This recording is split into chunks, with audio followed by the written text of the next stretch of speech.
जगजोगी जगजोगी जाग जाग बोलती, जागता जगदेव राखा काही भाव, अवघा क्षेत्रपाळ पूजावा सकळ, पूजापत्र काही फल पुष्पतोय, बहुता दिसा फेरा आलाया नगरा, नका घेऊ भार धर्म तोची सार, जगजोगी जगजोगी जाग जाग बोलती, तुका मागे दान द्यावे जी अनन्य, जगजोगी जगजोगी जाग जाग बोलती, विभुम वेणुनादं चरन्तं दुरन्तं, स्वयं लीलया गोपवेशं दधानं, गवाम वृन्दकानन्दनं चारुहासं, परब्रह्मलिङ्गं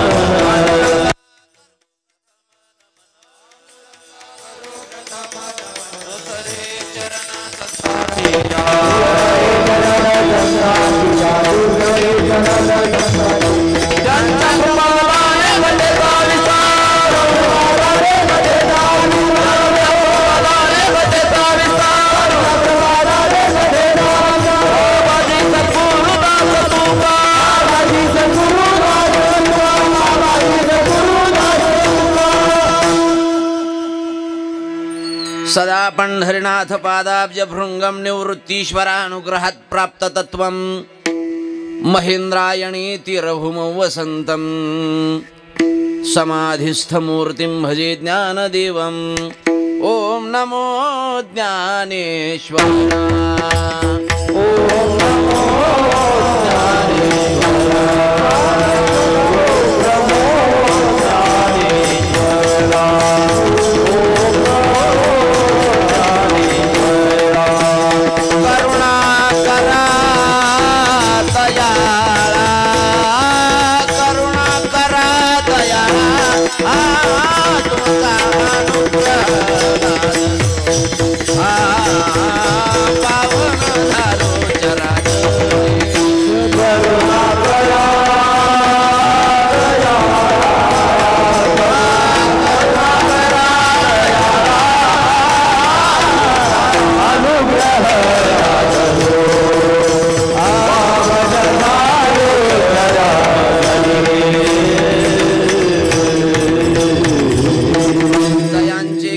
स्मरण होय सकळ विद्यांचे अधिकरण, तेची वंदू श्रीचरण, श्री गुरूंचे संपाद्य ज्ञानांचे विधाय भक्तिं, विलोकितो येन समाधिराजः, वैराग्ययुक्तं सुविचारवन्तं, नमामि जोगं शिरसा गुरुतं, सोनोपंत तथा कुनि जनतया, मामा से बोलती नामे शंकर शंकरा, समकरा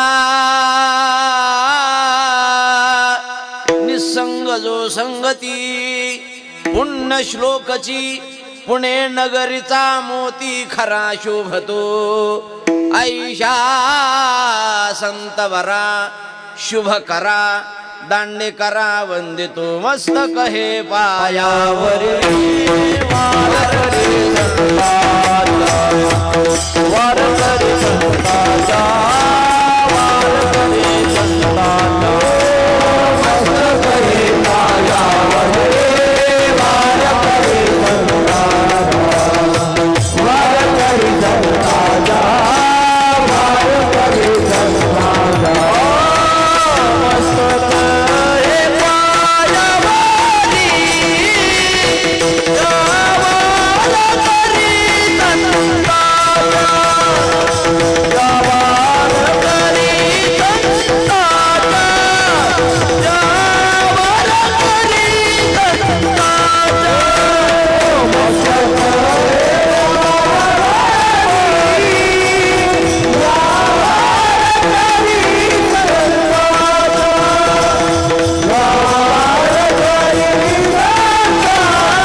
सेवक झालो तुमच्या लागलो निज चरणा. अहो स्वामी तुकया देवा यावरी न करावा अव्हेरू. जगजोगी जगजोगी जाग जाग बोलती. जगजोगी जगजोगी जाग जाग बोलती. अनंत कृपा विभूषित विश्वसंत संत हृदय सम्राट वैराग्य राग रसिक देहू क्षेत्र निवासी श्रीमंत श्री जगद्गुरु तुकाराम महाराज यांच्या मुखारविंदामधून प्रगट झालेली अमृतमय वाणी अर्थात गाथा. त्या गाथेमधील अनेक प्रकरणापैकी प्रस्तुत सेवेकरता निवडलेला अभंग जोगी या प्रकरणातील असून या अभंगाचा प्रतिपाद्य विषय असा आहे. या अभंगाद्वारा श्रीमंत श्री जगद्गुरु तुकाराम महाराज संत महात्मे या मृत्यूलोकात काय येतात, इथे नेमकं काय कार्य करतात, त्यांच्या कार्य करण्याची प्रणाली या अभंगद्वारा चिंतन करतायत. विठ्ठल विठ्ठल.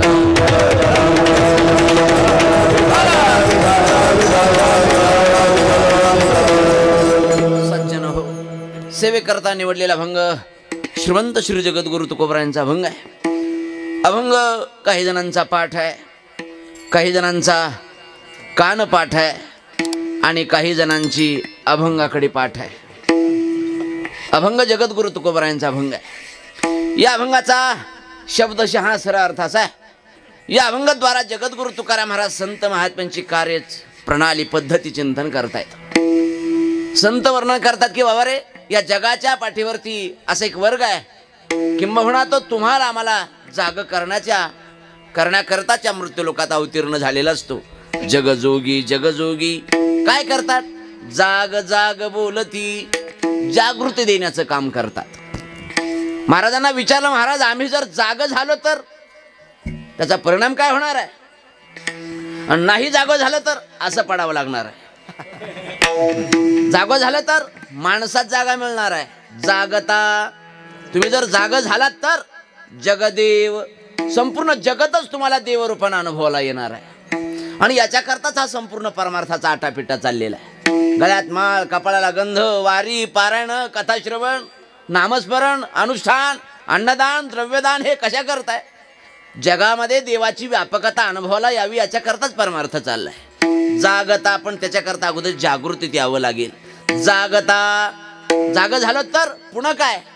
जगदेव संपूर्ण जगत येव देव असा अनुभव येणार आहे. पण आलेल्या अनुभवाला तुम्ही त्या परमात्म्याची त्या भगवंताची तुम्ही आपण सेवा केली पाहिजे. तो कसा आहे परमात्मा? अवघा क्षेत्रपाळ. तो क्षेत्रपाळ म्हणजे तो रक्षक करणार आहे, रक्षण करणार आहे. तो संपूर्ण संगोपन करतो तो परमात्मा. अवघा क्षेत्रपाळ पूजावा सकळ. सकळ सर्व ठिकाणी देवाची व्यापकता हे अनुभवाला येते. मग त्याची पूजा करायला नको का? त्याच्या पूजेकरता काय काय साहित्य लागतं? पूजा पत्र काही, फल पुष्प तोय, जे काही उपलब्ध असेल ते. पत्रम पुष्पम फलम तोयम यो मे भक्त्या प्रयच्छति तदहम भक्त्युपहृत मश्नामि प्रयतात्मनः. एर पत्र पुष्प फळ हे भजावयामि स केवळ. ज्ञानोबा चिंतन करतायत. एर पत्र पुष्प फळ हे भजावया मी स केवळ. हे फक्त निमित्त आहे. या अंशाने हे प्रतिकात्मक देवाची पूजा करता येते आम्हाला. अवघा क्षेत्रपाळ पूजावा सकळ. पूजेचं साहित्य पूजा पत्र काही, फल पुष्प तोय. महाराज आत्ताच पूजा केली पाहिजे असं कशाला आग्रह धरताय? अहो आम्ही तरुण आहेत, अजून थोडं जरा विषयाचं भोग आपण सेवन करू, संसार जरा चांगला नेटका करू महाराज, आणि मग पूजा करू. महाराज म्हणतात, भल्या माणसा, अरे अनंत जन्मानं तुला हे शरीर प्राप्त झालेलं आहे. बहुता दिसा फेरा या नगरा आला. अनंत जन्माच्या पुण्याने हे शरीर प्राप्त आहे. पुन्हा हे शरीर प्राप्त होणार नाही, कारण नको त्या गोष्टीची अहंत आणि ममता धारण केल्यामुळं तुला दुःख भोगावं लागतंय. नका घेऊ भार धर्म तोची सार. जगजोगी जगजोगी जाग जाग बोलती. आणि अशा संत महात्म्यांची संगती सहवास आम्हाला लाभावा या अभंगाद्वारा तुकोबरा चिंतन करतायत. तुका मागे दान द्यावे जी अनन्य. जगजोगी जगजोगी जाग जाग बोलती. हा अभंगाचा शब्दशः सरळ अर्थ आहे. विठ्ठल.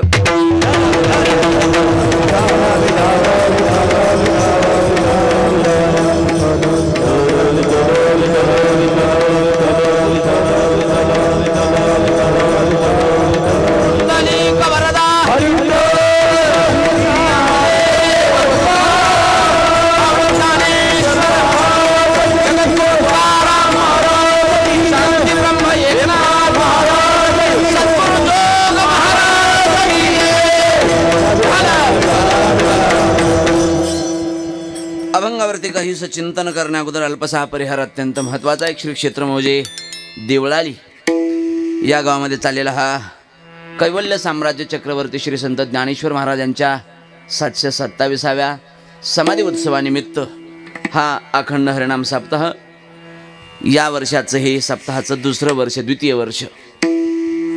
कार्यक्रमाचे सर्व आयोजक संयोजक, आमच्यावरती बंधुतुल्य प्रेम करणारे श्री आदरणीय परमस्नेही आमचे परममित्र आकाश महाराज यांच्या कुशल अशा मार्गदर्शनातून, सुंदर असं नियोजनातून आजचा हा कार्यक्रमाचा पंचम दिवस आहे, 5वा दिवस.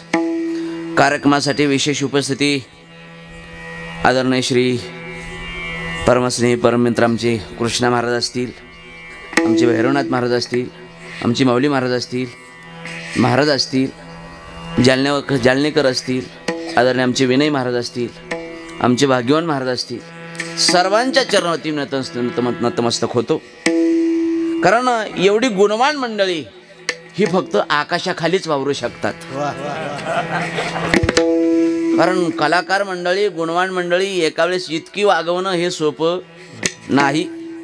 हे रात्री 12:30 वाजता भाकर मागतात. ह्यांना जर बासुंदी वाढली ना ताटात, हे म्हणते दूध आहे का हो, जरा दूध मिळेल. हे फार लहरी मोहम्मद असतात ही माणसं. आमचे गुरुजी म्हणायचे एक वारकरी सांभाळायचे म्हणजे हत्ती सांभाळलेला बरा. पण ती वारकरी कधी मागल, कुठं मागल काय सांगता येत नाहीत, लहरी असतात. पण हे आकाशाखाली सगळं चाललेलं आहे. आणि खऱ्या अर्थानं माझ्या हे संपत्ती आहे, ही संपन्नता आहे परमार्थाची. इतकी सुंदर कलाकार गुणवान मंडळी ही लाखो रुपये दिले तरी माणसं वेळेला उपलब्ध होत नाहीत. पण हे एक अतूट नातं प्रेमाचं असतं. ते न तुटे काही केले, प्रेम प्रीतीचे बांधले या न्यायानं. हे सर्व प्रेमाच्या धाग्यामध्ये सर्व मंडळी बांधलेली. आणि या कार्यक्रमाला विशेष महत्त्व म्हणजे त्या हातामुळे शोभा आलेली आहे, ज्या हातानं याच्यामध्ये अन्नदान दिलेलं आहे, ज्या हातानं द्रव्यदान दिलेलं आहे. आणि आजच्या प्रत्येक दिवसाचे यजमान आपण ठेवलेले आहेत. आनंदाची गोष्ट आहे. प्रत्येक ठिकाणी वेगळं वेगळं नियोजन आम्हाला पाहायला मिळतं. काही ठिकाणी गावातले नियोजन असतं, काही ठिकाणी जरा आपलं आगळं वेगळं नियोजन आहे. आदरणीय श्री वैकुंठाचे तीर्थरूप सुरवसे दादांच्या स्मरणार्थ त्यांचे असणारे दोनही चिरंजीव श्री आदरणीय रामभाऊ सुरवसे आणि श्री आदरणीय मधुकर सुरवसे या दोनही बंधूंच्या विद्यमानाने आजच्या सेवेचं यजमानत्व आहे त्यांच्याकडं. दान दिलं पाहिजे का माणसानं, हा सर्वात महत्त्वाचा प्रश्न आहे. दान द्यावं का? हो. परवा मला कुणीतरी प्रश्न विचारला असा, महाराज वजन वाढलं तर काय करावं? प्रश्न अत्यंत महत्त्वाचा आहे कृष्णा महाराज. वजन वाढलं तर काय करावं? मी म्हणलं कशाचं वजन वाढलं तर तेही सांग मला. मग त्यांनी सांगितलं शरीराचं वजन वाढलं तर काय करावं, मनाचं वजन वाढलं तर काय करावं, आणि धनाचं वजन वाढलं तर काय करावं. मग प्रश्न सुंदर विचारला. ऐक, या प्रश्नाचं उत्तर असं आहे. जर शरीराचं वजन वाढलं तर व्यायाम करावा, मनाचं वजन वाढलं तर ध्यान करावं, आणि धनाचं वजन वाढलं तर दान करावं. देने को अन्नदान, लेने को हरिनाम, तरने को लीनता और डूबने को अभिमान. संत वर्णन करतायत. काय बाबा, तरायचं असेल तर काय सूत्र आहे, द्यायचं असेल तर अन्नदानासारखं पवित्र दान नाही. हस्त पवित्रो यदि दान पुण्यम, पादौ पवित्रो यदि तीर्थयात्रा, कंठ पवित्रो यदि नाम घोषो, हृदय पवित्रो यदि ब्रह्मनिष्ठा. शास्त्र वर्णन करते. या हाताचं पावित्र्य पण कशामध्ये आहे? है हाथ वो जो भगवान का पूजन किया करे, हीरे मोती से नहीं शोभा है हात की. या हाताची शोभा अंगठे घालण्यामध्ये नाही. नाहीतर खरं सांगू तुम्हाला, आपण इथं दिलेलं दानच फक्त आपल्या बरोबर येतं. दान त्याला म्हणतात. दानाची व्याख्या काय? सात्विक दानाची व्याख्या शास्त्रामध्ये आलेली आहे. देशे कालेचे पात्रेच तद्दानम सात्विकम स्मृतम दीयते नुपकारेन. या न्यायानं दातव्यम इति दानम. सात्विक दानाची व्याख्या ही कोणती? देशाचा, काळाचा आणि पात्राचा विचार करून ते दिलं जातं, त्याला सात्विक दान असं म्हटलं जातं. या दानशूर अन्नदात्यांचं, या दानशूर देणगीदारांचं जेवढं मानावं तेवढे उपकार कमी आहेत खऱ्या अर्थानं. नाहीतर आपण दिलं पाहिजे. नाहीतर आपल्याकडं मराठी भाषा थोडीफार गंमतशीर आहे. आपण एखाद्या नामसप्ताह करता आपण काय देतो? बरोबर आहे, शब्द अत्यंत महत्वाचा आहे. काय म्हटलं? देणगी. अजून काय म्हणतात त्याला पर्यायभाषी शब्द? वर्गणी. बरोबर आहे, वर्गणी. त्या शब्दातच त्याचा अर्थ दडलेला आहे. वर्गणी. वर्गणी त्याची गणना वर चालू आहे म्हणून ते वर्गणी आहे. थोडंसं तुम्हाला कळण्याकरता थोडंसं सोपं सांगतो. एकदा मी रेल्वेतून असा चाललो होतो. रेल्वेचा प्रवास चालू होता आणि तेवढ्यात एक भिकारी मागायला आला. 1-2 पैसा द्याव धर्माला, आशीर्वाद लागेल तुमच्या मुलाली कराला, आशीर्वाद लागेल तुमच्या मुलाली कराला, 1-2 पैसा द्याव धर्माला. माय बाप असा केविलवाण्या स्वरात तो म्हणत होता. पोटात गोळा यायचा त्याचा आवाज ऐकला तर. अगदी पाषाणाचं हृदय सुद्धा द्रवीभूत होईल इतका त्याचा आर्द्र असा आवाज, हृदयाला पाजर फोडणारा आवाज त्याचा. मायबाप द्याव. 4 दिवस झालं पोटात काही सुद्धा नाही दिलेलं. पोटात अन्नाचा कण नाही. मायबाप द्या काहीतरी. मायबाप द्याव. एवढ्यात रेल्वेमध्ये 3 बर्थ असतात. लो बर्थ, मिडल बर्थ आणि वरचं अप्पर बर्थ. वरचं असतं. 3 बर्थ असतात त्याला.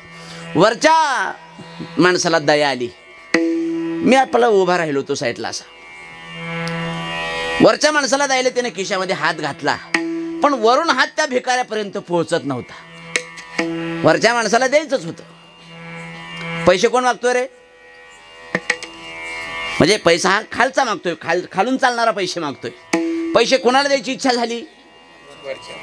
वरच्याला इच्छा झाली. परत ऐका, पैसे कोण मागतोय? खालचा मागतोय. पैसे कोण देतो? मी तेच म्हणतोय.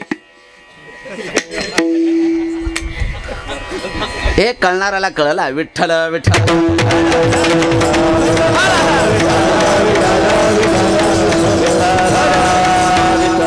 पैसा खालचा मागतोय, पैसे देतोय वरचा. मधल्यानं गुरमीत येऊ नये. हे अत्यंत महत्वाची गोष्ट आहे.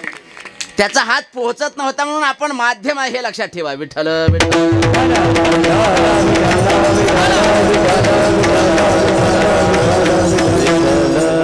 माझ्या बोलण्याचा मतितार्थ असा, या सर्व देणगीदारांचं, या अन्नदानवाल्यांचं फार मोठं उपकार आहेत मायबाप.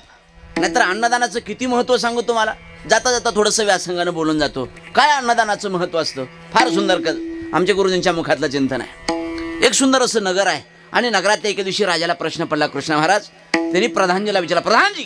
जी महाराज काय म्हणताय सा? म्हणजे मला सांगा, मी राजा का झालो आणि तुम्ही प्रधान का झालात? तुम्ही राजा व्हायला पाहिजे होतं, मी प्रधान व्हायला पाहिजे होतो. याचं काय उत्तर आहे? प्रधानजी म्हणे, महाराज इतकं असं गंभीर प्रश्नाचे उत्तर मला येत नाहीत. आरक्षणाबद्दल विचारलं तर सांगू शकतो. आरक्षण कधी मिळणार आहे हे सांगू शकतो. आता बैठक कधी होणार आहे ते सांगू शकतो. पण इतका गंभीर प्रश्न आमच्या बापाच्यानं जमायचा नाही. पण आपल्या गावात एक फार मोठे महात्मे आहेत. त्या महात्म्यानं आपण जाऊन विचारू नेमकं काय होणार आहे, कशामुळे झालेलं आहे. गेले महात्म्याकडं आणि विचारलं, महाराज आमचा प्रश्न आहे. काय प्रश्न आहे? मी राजा का आणि हा प्रधान का झाला, याचं आम्हाला उत्तर पाहिजे. महाराजांनी सांगितलं, प्रश्न साधा सोपा आहे पण या प्रश्नाचं उत्तर मी कशाला देऊ? जरा थोडंसं पुढं चालत राहा, तुम्हाला प्रश्नाचं उत्तर मिळून जाईल. काही अंतर चालत गेले तर पुढे एक मनुष्य माती खात होता. त्या माणसाला विचारलं, का रे मी राजा का आणि हा प्रधान का झाला? तुम्हाला चला पुढं, आमचं काय चाललंय आणि तुमचं काय चाललंय? पोटात भुकेची आग लागली म्हणून माती खातून मला विचारायला मी राजा का आणि हा प्रधान का? हा पुढं. चला ठीक आहे, त्याची इच्छा. पुढं काही अंतरावर चालत गेलं तर पुढे एक मनुष्य दगड खात होता. त्यालाही तोच प्रश्न विचारला. म्हणले, दादा अरे दुपारी माध्यान्ह काळाची वेळ आहे, मला पोटात भूक लागली, माझी आग समवती, मला चला व्हा पुढं, टाइमपास करू नका. पुढे गेले. तिसरा मनुष्य स्वतःचं मांस तोडून खात होता. राजाला ते पाहवलं नाही. राजा सात्विक वृत्तीचा होता. राजाला चक्कर आली. प्रधानजींनी उचललं, आश्रमात आणून ठेवलं, पाणी मारलं. राजा शुद्धीवर आला आणि विचारला, प्रधानजी आपण कुठे आहेत? आपण आश्रमात आहेत महाराज. महाराजांना पुन्हा साष्टांग प्रणिपात केला. नाही महाराज, आम्ही तुम्हाला प्रश्न विचारला होता. 3 माणसं आम्हाला भेटली रस्त्यामध्ये. पहिला मनुष्य माती खातोय, दुसरा मनुष्य दगड खातोय, तिसरा मनुष्य मांस खातोय. याचं काय उत्तर आहे? साधूने स्मित हास्य केलं आणि साधूने सांगितलं, महाराज तुमच्या प्रश्नाचं उत्तर देण्याकरताच पाठवलं होतं तुम्हाला. ते 3 जण आणि तुम्ही 2 जण. पाठीमागच्या जन्मात कपड्याचे व्यापारी होता. या समोरच्या वडाच्या झाडाखाली मागच्या जन्मात तुम्ही माध्यान्ह काळाची शिदोरी सोडून बसला होता. याच वडाच्या झाडाखाली मी तुमच्या समोर मधुकरीची याचना केली होती. मधुकरी, भीक मागितली होती पोटाच्या आग थांबवण्याकरता. हे इतभर पोटाचं गार भरण्याकरता मायबाप मी आपल्या समोर भीक मागितली होती. हा पहिला मनुष्य मला का रे एवढा मोठा बलदंड दिसतोय म्हणले, परमार्थाच्या नावाखाली जगायला लागलाय म्हणले तुम्ही, मूर्ख कुठला, चल हो तिकडं खा जा माती. ते माती खाते म्हटले आता या जन्मात. मागच्या जन्मात म्हणलेलं. दुसरा म्हणला जा दगड खा जा, तो दगड खातोय म्हणले का रे भला मोठा सुटलाय, बलदंड शरीर आहे, स्वतःची पोट जर भरगत नसेल तर स्वतःचं मांस तोडून खावं, तो मांस तोडून खातोय म्हणले. मागच्या जन्मातलं कर्माचं फळ आहे त्याचं. मला म्हणलं ठीक आहे आम्हाला कळालं, पण मी राजा का हा प्रधान का झाला याचं उत्तर द्या मला. महाराज म्हणले साधं सोपं उत्तर आहे. म्हणजे काय आहे राजा, तुझ्याही शिदोरीत एकच भाकर होती आणि प्रधानजी तुमच्याही शिदोरीत एकच भाकर होती, पण प्रधानजीने विनयानं सांगितलं, सविनयानं सांगितलं मायबाप एका भाकरीमध्ये माझंच पोट भरत नाही, मी तुम्हाला देऊ शकत नाही, मला माफ करा. आणि राजा यानं सविनयानं सांगितलं म्हणून तो प्रधान झाला. आणि राजा तुझ्या शिदोरीत एकच भाकर होती, मला अर्धी भाकर दान दिली आणि तू अर्धी भाकर खाल्ली, अर्ध्या भाकरीचं दानाचं पुण्य तू राजा झाला आणि सविनयानं सांगितल्यामुळे हा प्रधान झाला. विठ्ठल.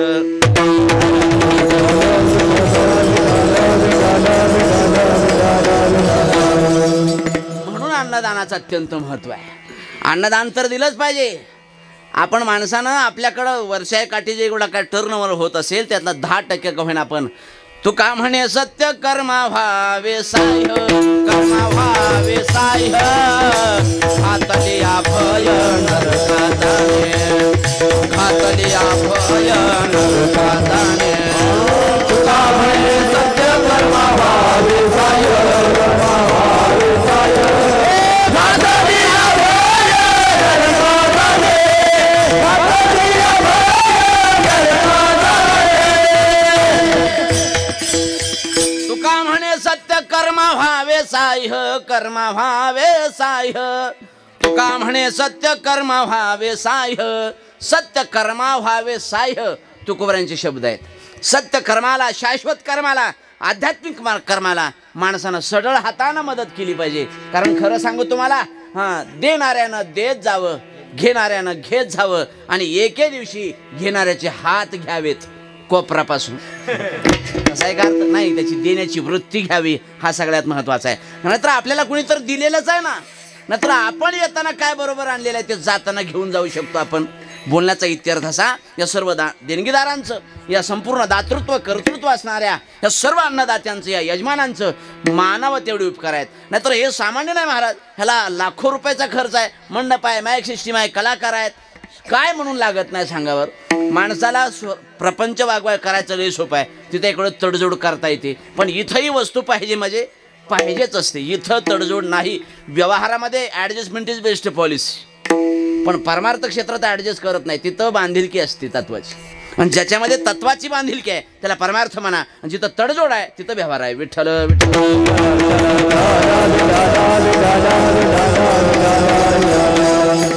फक्त एक करागडे मायबाप, ज्या ज्यावेळेस विठ्ठल विठ्ठल भजन होईल त्या त्यावेळेस हाताने टाळी आणि मुखाने चिंतन करत चला. विठ्ठल विठ्ठल.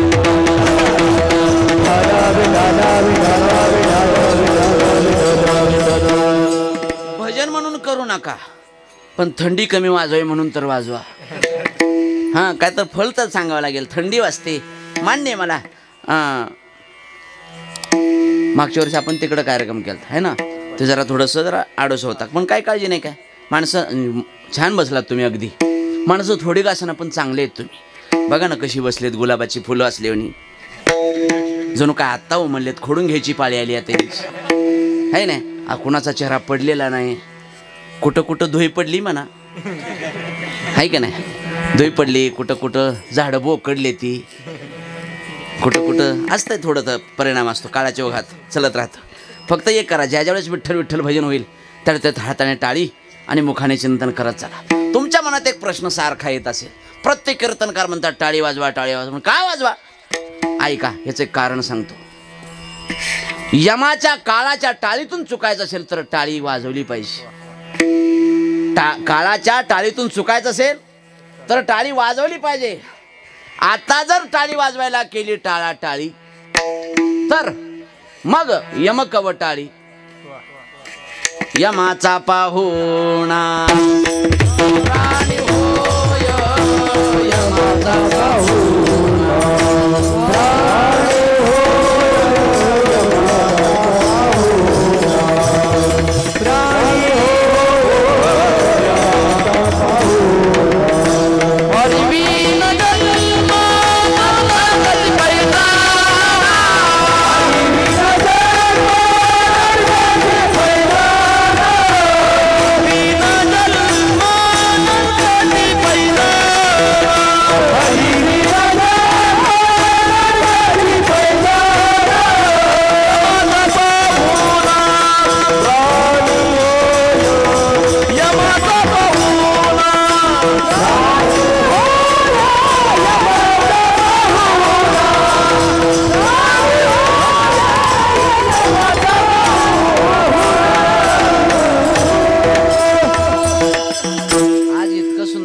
भाग्यवान महाराज. खरंच मी भाग्यवान महाराज आहे. खरंच भाग्यवान आहे. का बर? कारण प्रत्यक्षात कीर्तनात भाग्यवान आहेत. नाही सगळं बघा ना, सगळे रथी अतिरथी माणसं आहेत सगळी कीर्तनामध्ये. माईक सिस्टीम सुंदर आहे. वाजवणाऱ्याबद्दल तर काय मला काय त्यातलं कळत नाही वर गाड्या. फक्त लय कानाला गोड लागतं एवढंच कळत. काय कळत नाही त्यातलं. खरंच काय कळत नाही. खरं काय कळत नाही बर. 7-8 वर्ष शिकलोय फक्त. काय कळत खरंच काय कळत नाही. सुंदर आवाज आहे अप्रतिम. हा म्हणजे जसं पाहिजे तसं. नाहीतर काय काय ठिकाणी मृदंगवादक असतात. आम्हाला मृदंगवादक वेगळे आणि जुन्या काळात त्याला खोड्या म्हणायची. कारण त्याला जुन्या काळात खोड असं म्हणायची. कारण ती वाजवणाऱ्याच्या अंगात जास्त असायची. खोड म्हणून त्याला खोड्या म्हणायची. सुंदर अप्रतिम सुंदर वाजवत आहे तयारीचे वाजवणारे म्हणणारे तसे. माईक सिस्टीम सुंदर. नाहीतर इतकी सुंदर माईक सिस्टीम तिकडं पंढरपूर तालुक्यात इतकं चांगलं भेटत नाही. माईक सिस्टीम सांगू तुम्हाला एका थोडं क्षमा मागवतो बरं का. बोट लावलं की गुदगुले होते ते. त्याला मागं सरलं तर आवाज येणार, पुढं सरलं तर शिटी मारता येते. हे असं असतंय सगळं. पण संपन्नता आहे तुमचं सर्वांचं श्रेय आहे म्हणून ही सगळी संपत्ती आहे, संपन्नता आहे परमार्थाची. असतो सेवेकरता निवडलेला अभंग जगद्गुरु तुकोबरायांचा अभंग आहे. अभंग जोगी या प्रकरणातला अभंग आहे. जगद्गुरु तुकोबरायांच्या गाथेमध्ये आपण जर प्रकरणाचा जर विचार करायला गेलो तर अनेक प्रकरणं पडतात. काही पंढरीपर आहेत, काही नामपर आहेत, काही अद्वैतपर आहेत, काही स्थितीपर आहेत. अनेक ज्याचा जसा विषय आहे तसं आपल्याकडं त्याची प्रकरण परिचिंतन केलं जातं. पण जोगी या प्रकरणातला एकमेव असा अभंग आहे. काही अभंग असे आहेत की त्या प्रकरणात एकमेव एवढेच आहेत. मुका, बहिरा, जोगी हे एकमेव असे अभंग आहेत. त्या प्रकरणात फक्त एकच अभंग आहे. अभंग जरी सर्वांचा अपरिचित असेल किंवा परिचित असेल, पण काय होतं माहिती आहे का, अतिपरिचयात अवज्ञा होते कधी कधी. या अभंगाला एक असामान्य अशा प्रकारचं महत्व आहे. ते कोणतं? वारकरी संप्रदायामध्ये जी काय भजन नावाची जी काय साधन आहे, भजन नावाचं जे काय आपली जी साध्यापर्यंत पोहोचण्याचं मुख्य जे साधन आहे, ते साधनामध्ये काकडा भजन अत्यंत महत्त्वाचं समजलं जातं. आणि त्या काकडा भजनामध्ये हा अभंग म्हटल्याशिवाय काकडा भजन हे समारोपाकडे जात नाही. असं एक विशेष प्रकारचं महत्त्व या अभंगाला प्राप्त आहे. या अभंगाची प्रस्तावना अत्यंत महत्त्वाची आहे. या अभंगाद्वारा जगद्गुरु तुकोबराय चिंतन करतात. संत महात्मे काय करतात, जिथून त्यांच्या कार्य करण्याची पद्धती या अभंगाद्वारा चिंतन करतायत. अर्थात संत महात्मे या जगाला उपदेश करतात असा या अभंगाचा भावार्थ आहे. म्हणजे थोडंसं धावत्या वेगानं बोलण्याचा प्रयत्न करतो. संत महात्मे या जगाला उपदेश करण्याचा प्रयत्न करत असतात. आपण जर थोडंसं जगाचं अवलोकन करायला गेलो तर आपल्याला जगामध्ये 3 वर्ग पडतात. एक पहिला वर्ग आहे जीवाचा, दुसरा वर्ग आहे देवाचा आणि तिसरा वर्ग आहे संतांचा. अजून थोडंसं पारिभाषिक शब्द ठेवतो यांना. पहिला वर्ग आहे तो जगणाराचा आहे, दुसरा वर्ग आहे तो जगवणाराचा आहे आणि तिसरा वर्ग आहे तो जागवणारांचा आहे. पहिल्या वर्गामध्ये तुम्ही आम्ही जण सर्वजण येतो. तुम्ही आम्ही कुठपर्यंत जगतो? जोपर्यंत मरण येत नाही तोपर्यंत सगळे जगत असतो. फक्त जगण्याला काय किंमत आहे का? आहार निद्रा भयमैथुनानी सामान्य मे तत्पशुभिर्नराणाम धर्मो हि तेषाम अधिको विशेषो धर्मो हि नाहा पशुभिः समानाः. माझे नाथ महाराज चिंतन करतायत. भक्ती विन पशु कशाची वाढीला, भक्ती विन पशु कशाची वाढीला.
पशु कशाची वाढीला. ज्या जीवनामध्ये भक्तीचा गंध नाही, ज्या जीवनामध्ये भक्ती कशाला म्हणतात ओळख नाही, त्या जीवनामध्ये आणि पशुमध्ये काही फरक नाही. ज्ञानोबरांची भाषा सुंदर आहे. ज्ञानोबरा चिंतन करतायत. माझी या भक्ती विण जळो तयाचे जियाले पण अगा पृथ्वीवरी पाषाण नसती काही.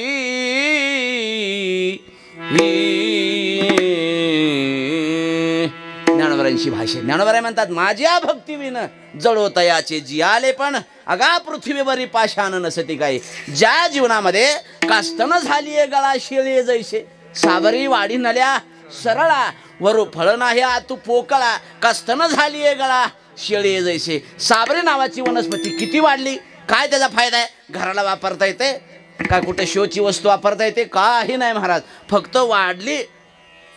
ज्ञानोबरायांना खरं तर माणसांबद्दलच बोलायचं आहे. ज्ञानोबरायांना खरं तर हे माणसांनाच उद्देशून सांगायचं आहे. पण ज्ञानोबरांची भाषा ही आईच्या अंतःकरणाची आहे. आणि नाथरायांची भाषा थोडीशी बापाची भाषा आहे. बापाची भाषा म्हणजे थोडंसं सडेतोड बोलतात. काय माय गेली होती भूतापाशी हरे नये मुखाशी.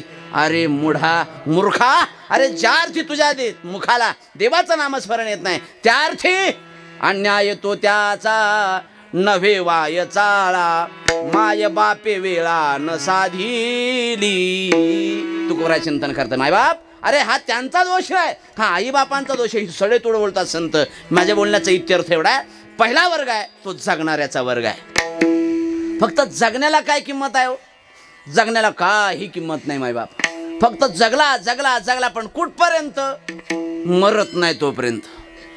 खऱ्या अर्थानं मानवी जीवनाची सार्थकता संतांना विचारा. तो का म्हणे जन्मा विठ्ठलाची एक एकलिया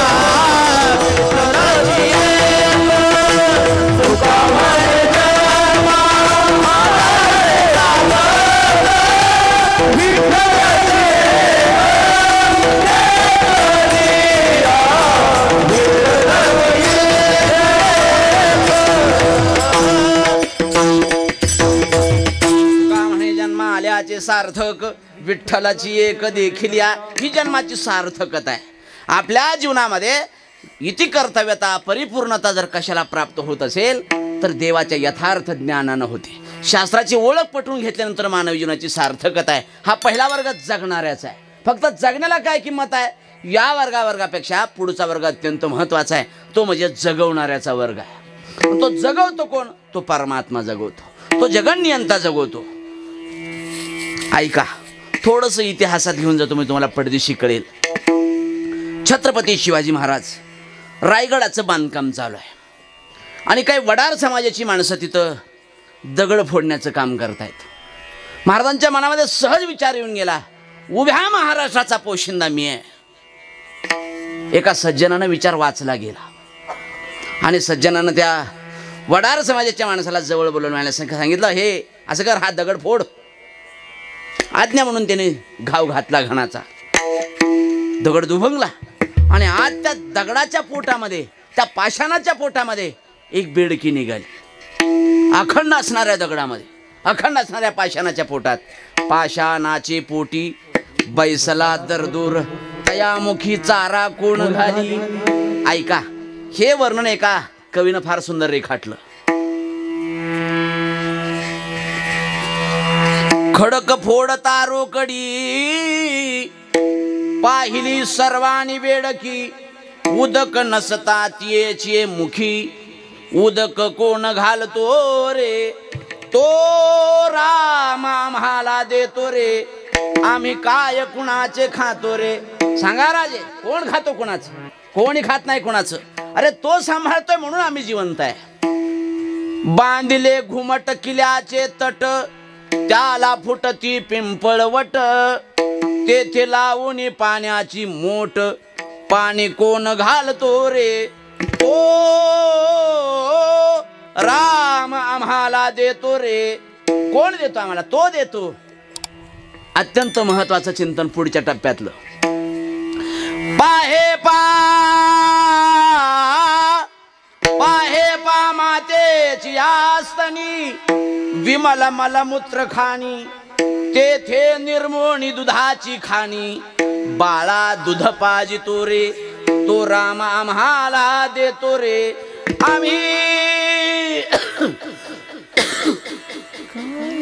आम्ही काय कुणाचे खातो रे. महाराज वर्णन करतात पाहे पा मातेची आस्तनी.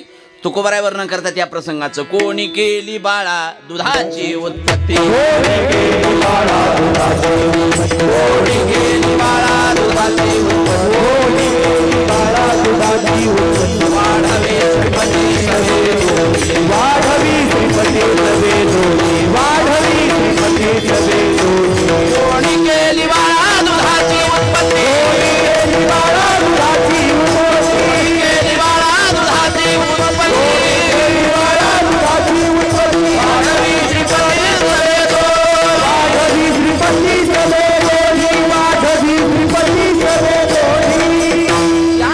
पहिल्या वर्गापेक्षा दुसरा वर्ग अत्यंत महत्वाचा आहे, तो म्हणजे जगवणारा. आणि दुसऱ्या वर्गापेक्षा सुद्धा तिसरा वर्ग अत्यंत महत्वाचा आहे, तो म्हणजे जागवणारा. या जगाच्या पाठीवरती हे तीन वर्ग अत्यंत महत्वाचे आहेत. पहिला वर्ग जगणारा, दुसरा वर्ग जगवणारा आणि तिसरा वर्ग आहे तो जागवणारा. या जागवणाऱ्या वर्गामध्ये संत महात्म्यांचं चिंतन केलं जातं. संत महात्मे अमृत्यू लोकात येत असताना आमच्या गुरुवरांच्या मुखातलं वाक्य आहे. बुवा म्हणायचे आमचे वैकुंठाशी गुरुवर्य घुले बुवा म्हणायचे, बुवा मोठी माणसं येत असताना काम घेऊनच येतात आणि काम झाल्याबरोबर उभ्या पावलानं निघून जातात. खऱ्या अर्थानं ती मोठी असतात. जी छोटी माणसं असतात त्यांच्या येण्यालाही महत्व नसतं आणि जाण्यालाही महत्व नसतं. आपल्या फोटोवरती दोनच तारखा आहेत, जन्मतिथी आणि मृत्यूतिथी. आपल्याला मध्ये काही सुद्धा कुठेही आपण थांबलो नाही. थांबलो तर थेट मृत्यूच्या दारातच आपण थांबतो. एरवी आपल्या जीवनाचं कुठल्याही प्रकारचं नियोजन प्रयोजन काही प्रकारचं चिंतन करता येत नाही. अर्थात संत महात्म्यांच्या जीवनाला काहीतरी विशेष कारण असतं आणि विशेष कारण जर काय असेल तर ते म्हणजे तुम्हाला आम्हाला झालेलं दुःख हे संत महात्म्यांना पाहवत नाही आणि म्हणून संत महात्मे तुम्हाला आम्हाला जागृती देण्याचं काम करतायत. अभंगाचं पहिलं चरण.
विचार करतोय. जगजोगी जगजोगी जाग जाग बोलती, आता जोगी हा जो शब्द आहे याच्यातला अत्यंत महत्वाचा आहे. जोग याच्यातला मूळ शब्द आहे. तुकोबांच्या गाथेमध्ये हा शब्द बऱ्याच वेळा ठिकाणी, काही ठिकाणी अनेक वेळा आलेला आहे. तो का म्हणे जोग सर्वा घटी पांडुरंग, सर्वा घटी पांडुरंग, सर्वा घटी पांडुरंग. तो का म्हणे जोग सर्वा घटी पांडुरंग, सर्वा घटी पांडुरंग, सर्वा घटी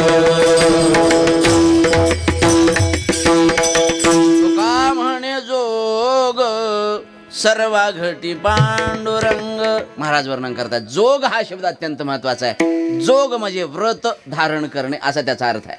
देवाच्या प्रचाराकरता प्रसाराकरताच हे ज्यांनी व्रत स्वतः धारण केलेलं आहे. जोगी देवासाठी घेऊन जोग, अवघा भोग त्यजी याला. भोग त्यजी याला म्हणजे जोग हे व्रतस्थ धारण केले, स्वतः त्या व्रताचा अनुभव घेतला आणि संपूर्ण जगाला त्या व्रताचा अनुभव येण्याकरता ज्या साध्यावर आपण आरूढ आहेत, ज्या आनंद आपण उपभोगतोय, तो आनंद आपल्याजवळ न ठेवता तो उघड माथ्यानं, तो सडळ हातानं समाजालाही प्राप्त व्हावा. येन केन प्रकारेनं समाजाचंही जीवन कृतकृत्य व्हावं, परिपूर्ण व्हावं, हा शुद्ध हेतू समोर ठेवून संत महात्म्यांनी या संपूर्ण जगाला जागृती देण्याचं काम केलं. जगजोगी जगजोगी जाग जाग बोलती. आता काही लोक जरा सुज्ञ आहेत ऐकणारी, काही लोक सुज्ञ आहेत आणि काही माणसं असूज्ञ आहेत.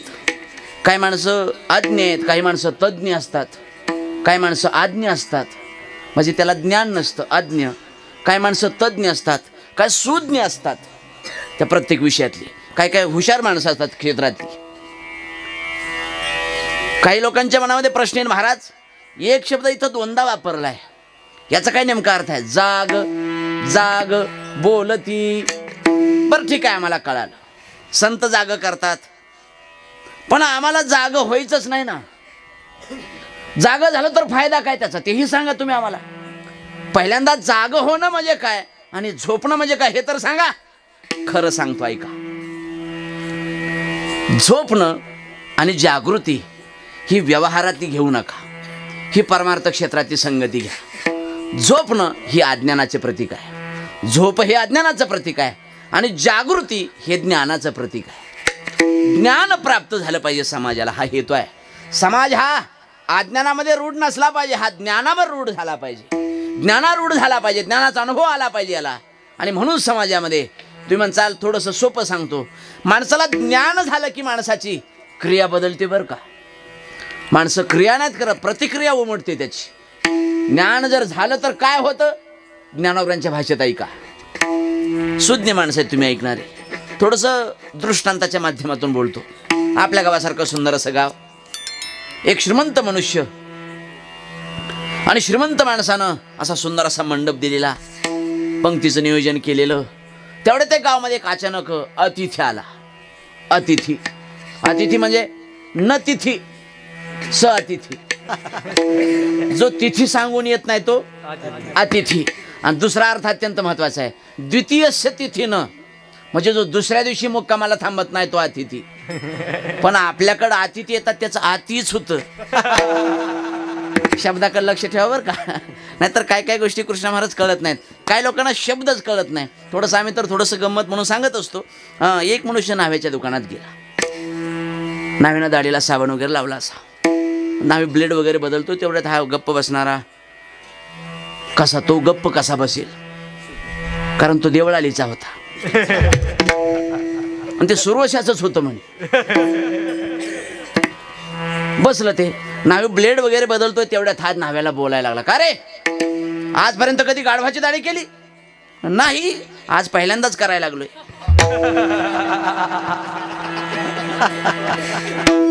तात्पर्य तुमच्या लक्षात आलं असेल. काय लोकांना दिवस उगवल्यावर कळल हे, कारण काही लोकांना विनोद जरा उशिरा कळतात.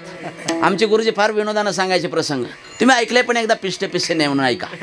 एका मुलाला शाळेत खूप मारलं, एका पोराने फार मारलं. किती मारलं, पुढचे 2-3 दात पडली त्याची. मुख्याध्यापकाकडे गेली तक्रार. मुख्याध्यापक म्हणले, मूर्खा तुला मारण्याचा अधिकार कोणी दिला? बरं मारलं ते मला इतकं मारतात का? बरं का मारलं? मला डुक्कर म्हणलोत म्हणला ते.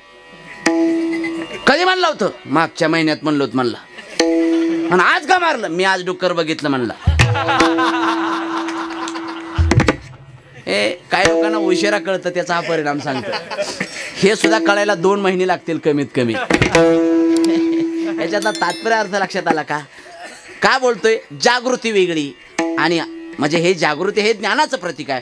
ज्ञान झाल्यावर होतं काय? माझ्या बोलण्याचा मुद्दा इथं आहे. ज्ञान झाल्यावर होतं काय? श्रीमंत मनुष्य पंक्तीचा आरस आहे, अतिथी आलाय, स्वागत झालं, या या या, अहो भाग्यम, अहो भाग्यम. अहो आमचं जीवन कृतकृत्य झालं. हा प्रत्यक्षात अतिथी पाहुणा आलाय, आणि आगत स्वागत वगैरे झालं महाराज. आणि मग त्याला कपडे वगैरे, कपडे परिधान, स्नान वगैरे सगळं झालं त्याचं, आणि सरतेशेवटी त्याला पंक्तीमध्ये बसवलं जेवायला.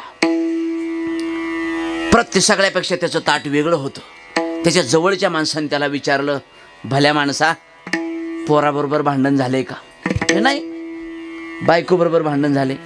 तसंही नाही. मग काय गल्लीमध्ये भांडण तंटा काय दंगल वगैरे झाली का? तसंही काय नाही. मग ग्रामपंचायतीचं इलेक्शन झालंय का? तसंही काय नाही. आणि मग काहीच कारण नाही तर इथं काय मरा आलाय का म्हटलं? काय बोलताय तुम्ही? अहो जरा शुभ बोला.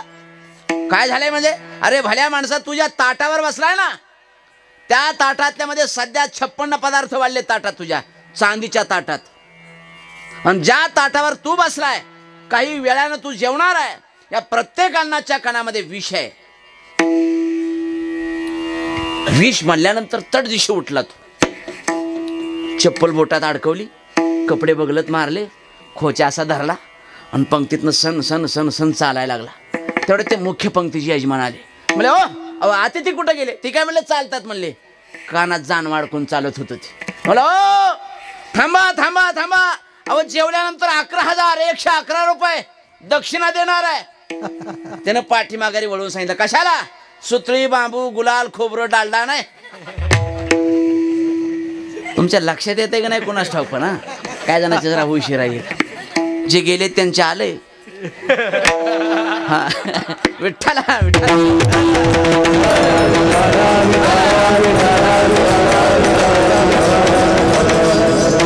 लक्षात आलं? जोपर्यंत त्याला माहित नव्हतं की अन्नामध्ये विष आहे, तोपर्यंत ते खाण्याची त्याला वृत्ती होती. पण ज्या क्षणाला कळालं हे अन्न विषमय आहे, हे विषयुक्त आहे, जैशी रांधली रससोये, जै जेवणारा ठावे होय, तै तो ताटाची सांडून जाय, जिया परी. ज्ञानोबा चिंतन करतात, माय बाप, जैशी रांधली रससोये. जोपर्यंत माहित नाही अन्नात विष आहे, तोपर्यंत खाण्याचं त्याला वृत्ती आहे. पण एकदा त्याची कळालं, ज्ञान झालं की मग काय होतं, त्याची प्रतिक्रिया बदलते. पहिल्यांदा क्रिया करायला तो तत्पर आहे, आता पुंडलिक होते का मग पुंडलिक होते, वाट पाहतोय. पण ज्या क्षणाला कळालं जे अन्न ग्रहण करायचं होतं ते अन्न वर्ज्य करण्याची वेळ आली. कशामुळे? हे ज्ञानामुळे असं होतं. ज्ञान अत्यंत गरजेचं आहे मानवी जीवनामध्ये. ज्ञान झाल्यानंतर होतं काय? अजून थोडंसं व्यासंगाने चिंतन करता येतं, पण अभंग भला मोठा आहे. कमीत कमी सगळ्या चरणाचा धावता तर भावार्थ सांगणं गरजेचं आहे. बोलण्याचा मतितार्थ असा, ज्ञान म्हणून मानवी जीवनामध्ये अत्यंत गरज आहे. ज्ञानेविन ज्ञानाशिवाय मनुष्य जीवन अपूर्ण आहे, अपूर्ण आहे, अपूर्ण आहे, शास्त्र वर्णन करते. सारांश माझ्या बोलण्याचा असा, संत महात्मे तुम्हाला मला ज्ञानरूपी जागृती प्रदान करतायत. जगजोगी जगजोगी जाग जाग बोलती. काय माणसं म्हणतील, महाराज एक शब्द पुन्हा पुन्हा का वापरतात? तुकोबर आहे का? शब्द कमी आहेत, पुन्हा शब्द वापरावा, दुसरा शब्द वापरावा. अरे जागा हो, ह्याचं ऐका थोडंसं व्यासंगान ऐका. ही मराठी भाषा फार लवचिक आहे. कधी कधी मराठी भाषेचे एका शब्दाचे 2 अर्थ होतात, कधी कधी एका पदाचे 4 अर्थ होतात. असं परंपरेत चिंतन केलं जातं. सार सार सार विठोबा, नाम तुझे सार, म्हणवनी शुळपानी, जपता हे वारंवार. एका पदामध्ये एका अभंगात 4 वेळा शब्द आलाय, सार सार सार. मग हे सगळं सार कळायला पाहिजे तुम्हाला. ह्याच्यातलं काय सार आहे ते? सार या पदातलं सार कळालं तरच कीर्तन ठेवण्यामध्ये सार आलं, नाहीतर सार वाटोळ झालं. हा त्या शब्दातला बारकावा आहे बरं का. तात्पर्य तुमच्या लक्षात आलं? एक पद पुन्हा वापरतायत का? ऐका, हे कळण्याकरता थोडंसं तुम्हाला मोरपंत नावाचे फार मोठे कवी होऊन गेले आपल्या वाङ्मयामध्ये. आता त्यांचं आपल्याकडे जास्त चिंतन वाङ्मय कुठं सापडत नाही, पण जे गुरुवरांच्या मुखातून ऐकले ते आपल्यासमोर ठेवतो. मोरपंतांच्या आर्या नावाचा एक फार मोठा एक फार मोठा ग्रंथ आहे, मोरोपंतांच्या आर्या. त्यांचं वैशिष्ट्य असं आहे महाराज, एका पदाचा एक अर्थ नाही ठेवत महाराज, एका पदाचे 4-4 अर्थ ठेवतात. जरा थोडंसं व्यासंगाने म्हणून ऐका, त्यांची आर्या फार सुंदर आहे. कनकानी कांता द्वय कातराया, केल्या विधीने नरकातराया, जो न सापडे नरकातराया, तो योग्य जाणा नरकातराया. एकच पद 4 वेळा आले याच्यात, नरकातराया नरकातराया नरकातराया नरकातराया, पण प्रत्येक पदाचा अर्थ वेगळा वेगळा आहे. कनकानी कांता द्वय कातराया, केल्या विधीने नर कातराया. नरनाम पुरुष कशा करता, कनक म्हणजे सोनं आणि कांता नाम स्त्री. सोना आणि स्त्री हे एका कात्रीची 2 पाती आहेत. नर पुरुष, कातराया नर कातराया, नर कातराया, जो न सापडे नर कातराया. जो नर या कात्रीमध्ये सापडत नाही तो योग्य जाणा नरकातराया. आता कळणाराला कळलं बरं का, कारण काय काय गोष्टी माणसाला जरा उशिरा कळतात, त्याच्याबद्दल काय पण सवय लावून घेतली पाहिजे. आमचे गुरुवर्य वैकुंठवासी सोने दांडेकर मामा आम्हाला सांगायचे, दांडेकर मामांच्या मुखातलं वाक्य आहे, समाजाला कळत नाही म्हणून कीर्तनकारानं त्याचा दर्जा सोडून खाली नाही जायचं. आज दर्जा राहिला नाही, दर झालाय नुसता. कीर्तनकार आम्हाला दराचा पाहिजे, दर्जाचा कुठं पाहिजे. विठ्ठल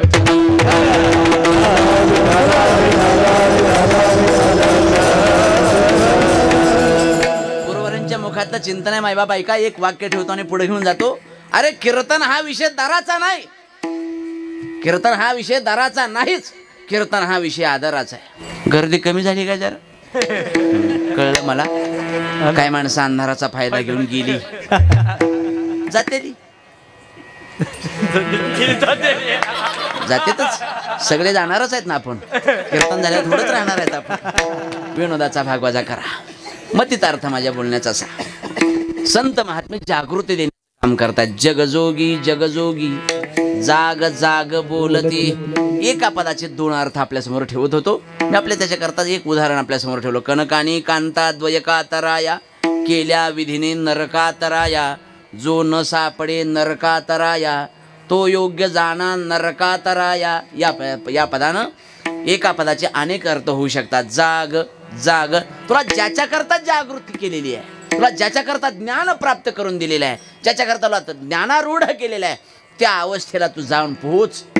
पहिल्यांदा जागा हो आणि दुसऱ्या जाग या पदानं ज्याच्याकरता जागा झालाय ते साध्य प्राप्त करून घे. म्हणून जाग जाग बोलते. संत महात्मे बोलतात, बाबा रे जागा हो जागा हो जागा हो, आता जागा रे भाईनो जागा, आता जागा रे भाईनो जागा, आता जागा रे भाईनो जागा, आता जागा रे भाईनो जागा.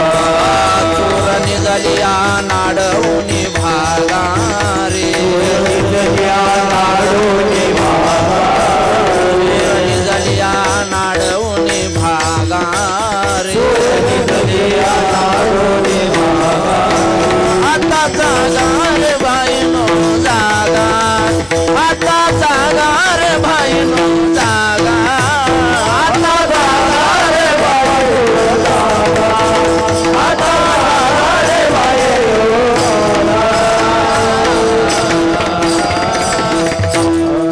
छोटासा प्रयत्न केलाय बरं, जमलं तर जमलं, नाही तर जाऊ द्या, एवढं काय त्याच्यात. आता जागा रे भाईनो जागा, संत वर्णन करतात, जाग करतायत. जागा जाग बोलते, जगजोगी जगजोगी, जाग जाग बोलते. महाराज आम्ही जर जाग झालो तर मग काय होणार आहे? जागता जगदेव, जागता जगदेव,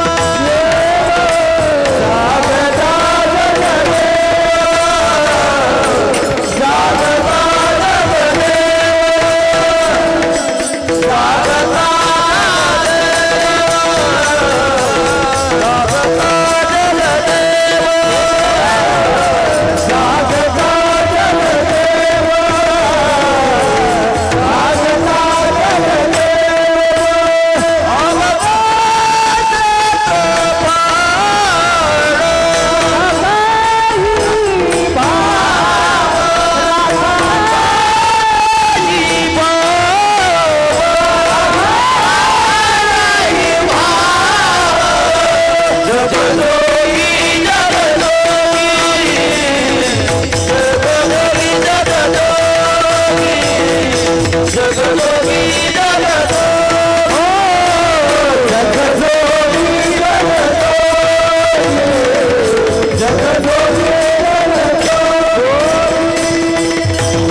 जगदेव राखा काही भाव.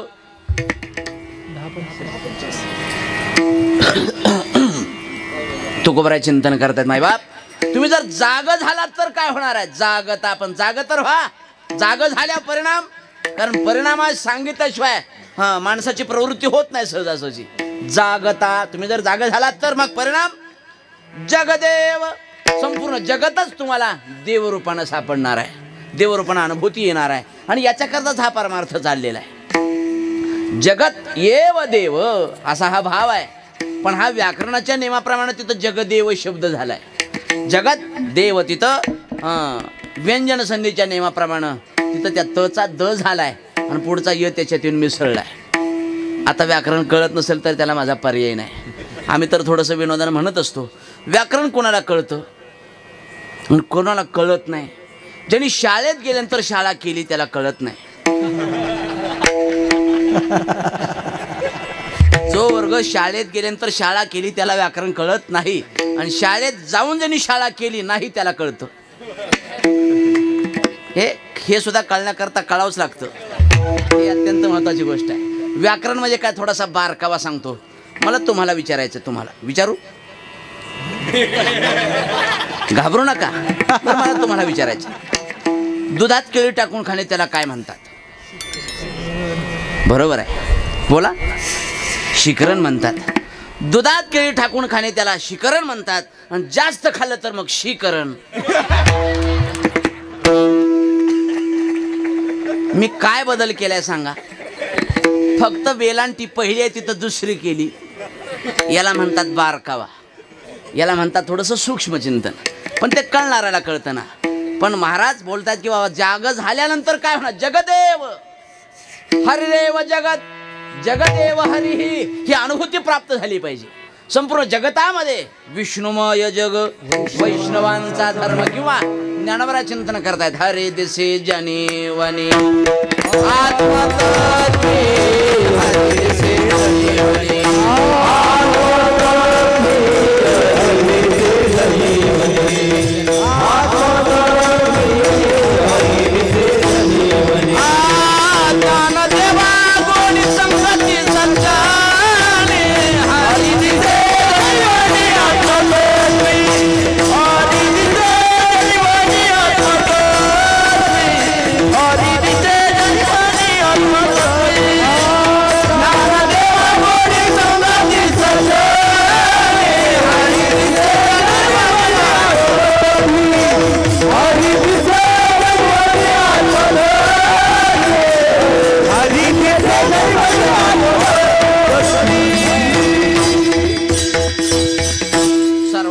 पूर्ण एक नांदे ज्ञानदेवा प्रमाणात्मा निधान. अहो दररोज आपण म्हणतोय, पण इतकं बारकाव्यानं कोणी बघतोय? नाहीतर हरिपाठाकडे आपली पाठच. अर्थानं जर बघायला गेलो तर अर्थार्थानं आपण इतकं बारकाव्यानं कोण पाहतोय? सर्वाघटी पूर्ण एक नांदे. अहो त्याची प्रचिती येण्याकरता आणि याच्याकरताच हा संपूर्ण बहिरंग अंतरंग लक्षणाचा एका ठिकाणी मेळ करायचा आहे. परमार्थ एवढा करताच करायचा आहे मायबाप. देवाची जगतामध्ये व्यापकता ही अनुभवाला आली पाहिजे. संत महात्म्याने काय केला परमार्थ? तुमचा आमचा जो परमार्थ आहे तो फक्त मंदिरापुरता संकुचित आहे, आणि म्हणून देवाची आम्हाला अनुभूती नाही. संत महात्म्याला देवाची अनुभूती का प्राप्त होते, का प्रतीती तुला परमात्मा? कारण संपूर्ण घट घट बीच में राम रमैया ही यांची अनुभूती आहे, ही ज्यांच्या साक्षीत्वाला उतरलेला आहे. किंबहुना त्यांच्याबरोबर देव बसतो, बोलतो, खेळतो, बागडतो, जेवतो, झोपतो. हे कशामुळं? त्यांची जी अनुभूती आहे, अंतःकरणाची व्यापकता अत्यंत महत्वाची आहे. ऐसा ज्याचा अनुभव विश्वदेव सत्यत्वे, संपूर्ण चराचरामध्ये देवाची व्यापकता आहे. ही अनुभूतीला येण्याकरताच परमार्थ करायचा आहे, लक्षात ठेवा. थोडंसं मी तुम्हाला संत चरित्रात जाता जाता घेऊन जातो. श्री संत लोटांगणे महाराज. चला पंढरपूरला. पंढरपूरला आलात तर यावर्षी नक्की लोटांगणे महाराजांच्या मठात जा. तुम्ही म्हणसाल कुठं आहे मठ? पंढरपुरात या तर मग सांगतो. या तुम्हाला सांगतो कसं काय ते. म्हणजे मठ कुठं आहे तो सांगतो असं मला म्हणायचं आहे. या पंढरपूरला त्रिकोणी माडीच्या जवळ आहे श्री संत लोटांगणे महाराजांचा मठ आहे. लोटांगणे महाराज, त्यांना लोटांगणे का म्हणायचे महाराज सगळे संपूर्ण समाज? कारण महाराजांच्या पुढं गाढव आलं तरी लोटांगणच घालायचे, कुत्रा आला तरी लोटांगणच घालायचे, डुक्कर आलं तरी लोटांगण घालायचे, लहान आला तरी लोटांगण, मोठा आला तरी लोटांगण, अज्ञान आला तरी लोटांगण, ज्ञानी आला तरी लोटांगण, गरीब आला तरी लोटांगण, श्रीमंत आला तरी लोटांगण, किंबहुना कसाही आला आणि कसाही जरी आला, कसाही जरी आला तरी लोटांगणच घालायचे महाराज. आणि त्यांच्या कृतीवरून नाव पडलं श्री संत लोटांगणे महाराज. ऐका, जगदेव या पदाबद्दल चिंतन ठेवते आपल्याबद्दल. संतांची अनुभूती, संतांची व्यापकता, संतांचं अंतकरण काय उंचीच असतं, काय दर्जा असतो संतांच्या अंतकरणाचा. लोटांगणे महाराजांचं पवित्र स्थळीला चंद्रभागेच्या वाळवंटात कीर्तन चालू आहे आणि महाराज देवाची व्यापकता प्रतिपादन करतायत. देव असा आहे, देव तसा आहे, देव सगुण आहे, निर्गुण आहे, भक्तांकरता धावत येतो, देवाची व्यापकता सांगतायत महाराज. पण परिणाम असा झाला, एका यवन समाजाच्या माणसानं चालू कीर्तनात गायी कापली, रक्ताचा पाठ वाहू लागला आणि त्या यवनानं सांगितलं, महाराज बंद करा कीर्तन तुमचं. हे थांबलं गेलं कीर्तन. काय सांगतात होता? गळ्यात माळ घाला, कपाळाला गंध लावा, वारी करा, एकादशी करा. ही मेलेली गाय उठेल का तुमच्या देवाला? नाही उठली तर कपाळाचा बुक्का पुसा, गळ्यातली माळ काढा आणि आमची टोपी परिधान करा. महाराज जवळ गेले, साष्टांग सविनयानं प्रणिपात केला. सज्जन, काय तुमची इच्छा आहे? ते काय नाही, गाय उठेल? उठेल ना, का नाही उठणार? नक्की उठेल. लोटांगणे महाराजांनी श्री पंढरीश परमात्म्याला आव्हान केलं, हे पंढरीनाथा, हे रुक्मिणी प्राणवल्लभा, हे जगदाधारा, अरे जगन्नियंत आहे तू. आमचा विश्वास आहे तुझी सत्ता प्रत्येक चराचरावर आहे. लक्षात ठेव देवा, ही जर मेलेली गाय नाही उठली तर येणाऱ्या माघ वारीला एकही वारकरी पंढरपुरात पाय नाही ठेवणार. थरथरली वीड देवाची, दरदरून घाम आला देवाच्या मूर्तीला. लोटांगणे महाराजांनी त्या मेलेल्या गायीला, प्राणोत्क्रमण झालेल्या गायीला, प्रेताला प्रणिपात केला आणि विनंती केली, ए माय, उठावं लागेल, देवाच्या अस्तित्वाचा प्रश्न आहे. लोटांगणे महाराजांनी लोटांगण घातलं माय बाप, आणि मेलेली गायी जशी झोपेतून उठावी तशी उठली. ही सत्ता देवाची आहे, ही देवाची व्यापकता आहे, ही देवाची अनुभूती आहे. हे कशामुळे घडतंय? हे घडायचं असेल तर त्याच्याकरता संपूर्ण जगत येव देव ही अनुभूती यावी लागेल. जगतामध्ये देवाची व्यापकता, देवाचं अस्तित्व हे जोपर्यंत आपल्या प्रचितीला येत नाही तोपर्यंत परमार्थात किती मोठा प्रयत्न करा, किती मोठा अनुष्ठान करा, काही सुद्धा प्राप्त होत नाही. शांती ब्रह्म एकनाथ महाराजांचं चरित्र आपल्या सर्वांना ज्ञात आहे, माहीत आहे. बाकीच्या सर्व ब्राह्मणांना गाढवात गाढव दिसत होतं, कारण त्यांना देवाचा यथार्थ अनुभव आलेला नव्हता. पण शांती ब्रह्म एकनाथ महाराजांनाच गाढवामध्ये सुद्धा भगवान रामेश्वरांचं दर्शन का झालं? कारण जगत येव देव, संपूर्ण चराचरामध्ये ही त्याचेच सत्यनं चालते, ही अनुभूती आली पाहिजे. आणि हाच अनुभव तुम्हाला आम्हाला यावा म्हणून महाराज वर्णन करतायत, तुम्ही जर जाग झालात तर काय होणार आहे? जगदेव. पण ही जगतामध्ये देव आहे हे अनुभवायला यायचं असेल तर त्याच्याकरता आपण एक अंतकरण सुद्धा त्या योग्यतेचं लागतं. काय लागतं अंतकरण? राखा काही भाव. भाव नावाचं तत्व परमार्थ क्षेत्रात अत्यंत महत्वाचं काम करतं. परमार्थ क्षेत्रात सुद्धा भावच लागतो आणि व्यवहारात सुद्धा भावच लागतो. कृष्णा महाराज जरा भजन करा सांगतो, विठ्ठल विठ्ठल.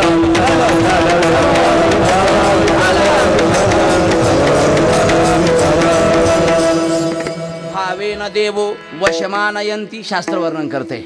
देवाला आकळायचं असेल तर भाव बळे आकळे, येरवी नाकळे, भावे विन देव न कळे निसंदेह. ज्ञानाने देव फक्त कळतो पण भावाने देव मिळतो, हा फरक आहे. कळण्यापेक्षा मिळण्याला अत्यंत महत्व आहे. फक्त कीर्तनाची तारीख कळून महत्वाचा नाही, मिळावी लागते. ऐका, साखर गोड आहे, ज्ञान झाला आम्हाला, पण साखर जोपर्यंत अनुभवत नाही, आपण चाखत नाही, आस्वाद घेत नाही, तोपर्यंत साखरची काय गुढी काही सुद्धा कळणार नाही. ऐका, थोडंसं तुम्हाला भावाची काय ताकद आहे, काय अत्यंत जिव्हाळ्याचा विषय हा. व्यवहारातला आणि परमार्थातला. राखा काही भाव, थोडंसं सोपं सांगतो तुम्हाला, मग तुम्हाला पडदिशी कळेल. मला दादा तुम्हाला विचारायचं आहे, 2 सख्खे भाव आहेत, त्या 2 सख्या भावांचं लग्न एकाच लग्न मंडपात झालं. त्या 2 घरातून येणाऱ्या मुलीचं नातं काय? बोला, हा मोठ्यानं बोला. लगेच जाऊ? ते पण जावा जावा म्हणते, तुम्ही जावा जावा म्हणताय. नक्की करू काय सांगा आम्हाला? जावा जावा म्हणतायत. ऐका, शब्द अत्यंत महत्वाचा आहे. जाऊ जाऊ, एकत्रित न राहू देऊ. त्या पैजेचा वेळा घेऊनच घरात आलेले असतात. आमचे गुरुजी म्हणायचे 6व्या. हा, अवघड असतंय गणित. ऐका, अत्यंत महत्वाचा विषय आहे. 2 सख्या भावांचं लग्न एकाच लग्न मंडपात झालं. वडील आई लहानपणी वारलेले आहेत. पाहुण्या रावळीने लग्न लावून दिलं. 2 घरातून मुली सुंदर बघितल्या, लग्न वगैरे पार पडलं. पाहता पाहता 6 महिन्याचा कालावधी झाला. घरात थोडंसं कलुषित वातावरण होऊ लागलं. कशावरून? किरकोळ कारणावरून. किरकोळ धुणं कोणी धुवायचं, स्वयंपाक कोणी करायचा, झाडायचं कोणी, भांडी कोणी धुवायचे, इसाळखोर. आमचे गुरुजी विनोदानं सांगायचे, बायांचे 2 प्रकार पडतात. एक बाई भांडकुदळ असते आणि एक बाई भांडखोर असते. तुम्ही म्हणसाल फरक काय? जी भांडकुदळ असते ती भांडण उकरून काढते. भांडकुदळ उकरून काढणार, आणि भांडखोर दुसऱ्याचं चाललं तर आपल्या ओढून घेणार. खोर विठ्ठला विठ्ठला.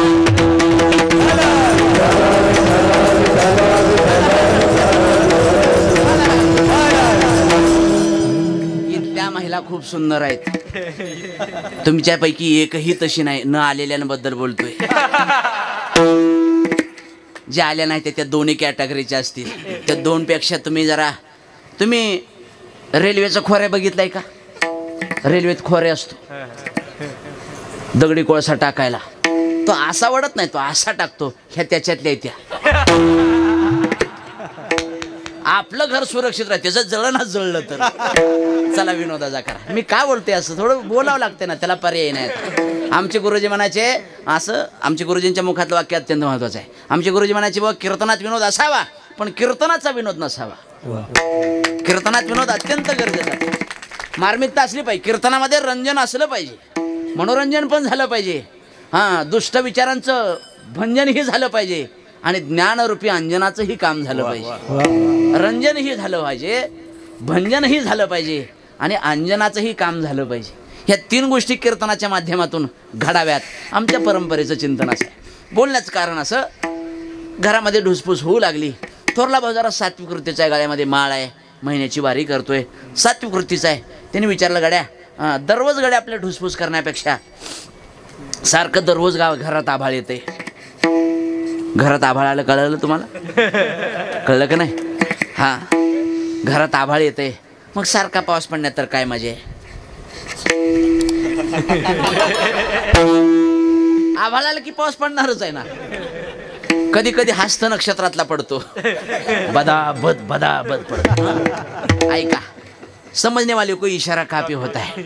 अशा गोष्टी स्पष्ट बोलता येत नाहीत. प्रकार असा झाला मायबाप, सारखी दररोज म्हणले उठून सुटून भांडणं करण्यापेक्षा माझं एक सरळ मत असं आहे, आपण वेगळं राहू गड्या, वेगळं राहू आपण. ठीक आहे, जशी तुझी इच्छा. थोरला भाऊ कर्तबगार आहे, सात्विक वृत्तीचा आहे, गावात वजन आहे. पाहता पाहता 1 वर्ष 2 वर्ष 4 वर्ष अशी 12 वर्षाचा कालावधी उलटून गेला. 12 वर्षामध्ये थोरल्या भाऊनं प्रगती केली. तालुका पातळी वजन, जिल्हा पातळी वजन, राज्य लेवलला वजन तयार झालं आणि 12 वर्षात इतकी प्रगती सुंदर केली महाराज. थोरला भाव हा 1.5 कोटीचं घर बांधलं भावानं. अप्रतिम घर बांधलं, अप्रतिम. म्हणजे घराला दृष्ट लागण्यासारखं घर बांधलं. ज्ञानोबरांच्या तुकोबरांच्या कृपेनं आम्ही महाराष्ट्रभर नाही तर अगदी कर्नाटक आंध्रमध्ये सुद्धा जाण्याचा योग येतो. काही काही ठिकाणी घरं आमच्या पाहण्यात येतात. काय घरं असतात महाराज. मला वाटतं ते म्हणजे घर म्हणजे स्वर्ग म्हणजे दुसरं काय नसेल. प्रत्यक्ष स्वर्ग जणू काय पृथ्वी तलावा अवतरलेला आहे. असं काय काय जणांची देखणी घरं आहेत, माणसंही त्यात ओलामोलाची. आम्ही काही ठिकाणी मुंबईला गेलतो मागच्या 2 महिन्यापूर्वी. ठाणे जिल्ह्यात कोपरी नावाचं गाव आहे. तिथे एका नगराध्यक्षांच्या घरी आमची व्यवस्था होती. काय त्याचं आलेशन घर महाराज. त्याने आम्हाला घर दाखवलं. घर पाहायला आम्हाला 3 तास लागलं. घर कसलं असेल, अप्रतिम स्टाईल तशी त्याची अप्रतिम. घरातलं काय सांगू तुम्हाला, थोडंसं अतिशयोक्ती म्हणून सांगून जातो. म्हणजे महाराज आमच्या घरातल्या लाईट लावायची असेल तर घरात एकही बटन नाही. म्हणलं वा, मग लाईट तुम्ही अंधारात झोपता का? म्हणजे तसं काय नाही, टाळी वाजवली की लाईट लागते. अख्ख्या बंगल्यात, बंगला त्याचा 1.5 एकरात होता. 1.5 एकरात बंगला, त्यानं टाळी वाजवली, अख्ख्या बंगल्यातल्या लाईटी लागल्या. म्हणलं पण ह्याच्यात लागल्या पण बंद कशा करायच्या? बंद झालं. ती खोकरलं की बंद झालं. मला पण ह्याच्यातलं तर संध्याकाळी 0 बल्ब लावायचे असेल तर लागलं बल्ब. 0 बल्ब सेन्सर होते चुटकीवर टाळीवर. हाय बरं का, विज्ञानाची प्रगती आहे. म्हणले महाराज थोडंसं पुढं चला, जरा फ्रेश व्हा. मी आत बाथरूममध्ये गेलो तर तिथं आपल्याकडं नळ फिरवावं लागतं आणि मग पाणी येतं. तिथं नळाला फिरवायलाच काय नव्हतं. म्हणलं मी थोडासा विनोदी स्वभाव आहे माझा. मी म्हणलं शेठजी आता नळाला फिरवायचं नाही, ह्याच्या भोवतणी फिरलं पाणी येतंय का? करावं काय लागेल? ती म्हणली महाराज फक्त हात तर पुढं न्या. नळाच्या पुढं हात गेल्याबरोबर पाणी आलं. मी म्हणलं काय विशेष आहे, काय संपत्तीचा सदुपयोग केलाय माणसानं. आमच्याकडं हाणलं तरी नाही, नळावर हाणलं तरी पाणी नाही. हिथं हात पुढे गेला तर पाणी येते. आपलं खांद्याच उपरनं काढलो, हात पुसायला लागलो. शेठजी म्हणले हे बघा महाराज, हात काय उपरनं कशाला खराब करताय? दुसऱ्या तिथं नळ आहे. मी हात पुढे नेला, गरम हवा आली, 0 सेकंदात हात वाळला गेला. आणि मग त्याच्या डायनिंग टेबलवर आम्ही गेलो महाराज. अप्रतिम अशी देखणी घरं, 1.5 कोटीचं घर त्या थोरल्या भावनं बांधलं. अत्यंत अप टू डेट ॲक्टिव्ह घर बांधलं. अगदी पार केंद्रातील मंत्रीचे पर्यंत वजन याचं. पंतप्रधान याला नावानिशी ओळखायचे, इतका वजनदार मनुष्य. कॅबिनेट मंत्री याच्या वास्तुशांतीला आली. अमित शहा म्हणा, सगळे गृहमंत्री वगैरे सगळी. सांगाय काय अडचण नाही मला वचने किम दरिद्रता.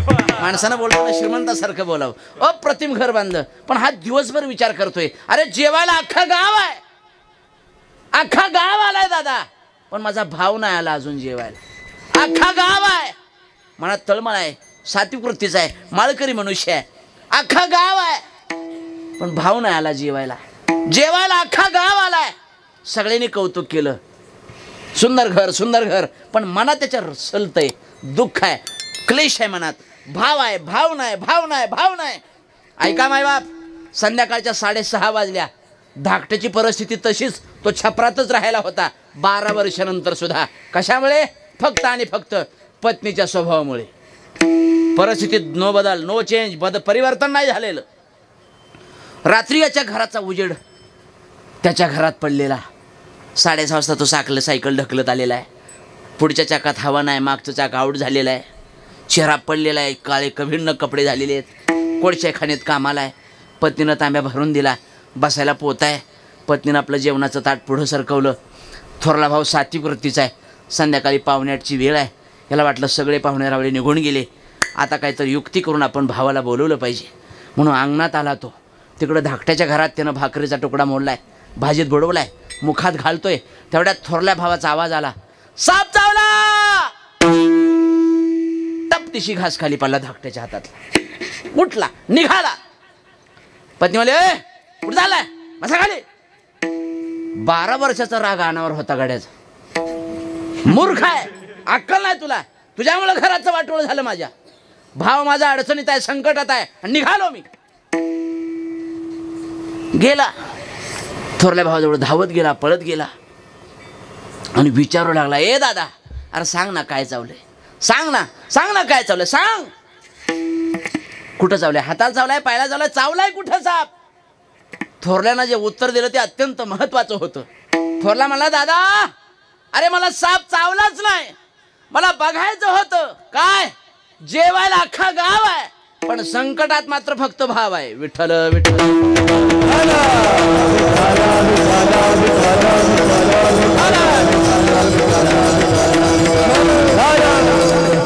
या दृष्टांताचा सिद्धांत दोन्हीकडे पण लावा. हा दृष्टांत व्यवहारात पण घ्या आणि परमार्थ क्षेत्रात पण घ्या. व्यवहारात सुद्धा भाव तितकाच महत्वाचा आहे आणि परमार्थ क्षेत्रात सुद्धा भाव तितक्याच उंचीचा आहे. आणि महाराजांना तेच सांगायचं आहे, राखा काही भाव तो भाव राखायचा कसा विठोबा रखुमाई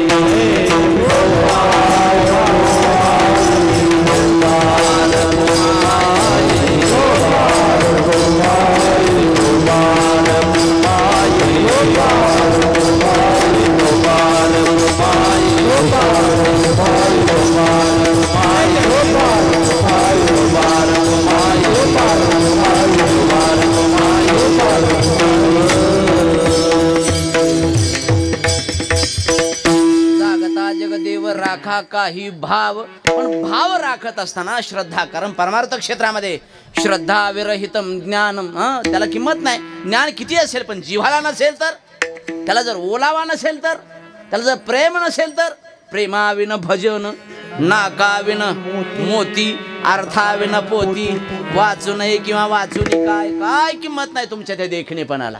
नाकाविन मोती, नाकच नाही, काय त्या मोत्याला काय त्या सोन्याला घेऊन बसायचं आहे. अरे माणूस इतका देखणा पाहिजे, त्या माणसाच्या देखणेपणामुळं त्या अलंकाराची शोभा वाढली पाहिजे. अलंकारामुळे माणसाची शोभा वाढेल याच्यात काय नवल आहे. माणूस इतका लावण्यवान पाहिजे. तसं परमार्थ क्षेत्रात बाकीच्या गोष्टी असतील तरी चालतात, नसतील तरी चालतात, पण भाव नावाची संपत्ती, भाव ज्याचे गाठी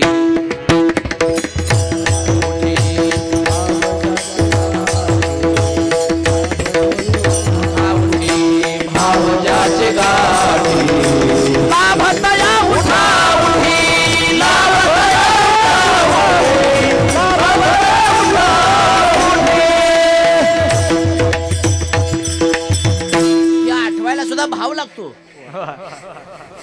त्या शब्दावर सुद्धा प्रेम लागतं तर ते शब्द आठवतात, नाहीतर मग चांगलं आठवतं.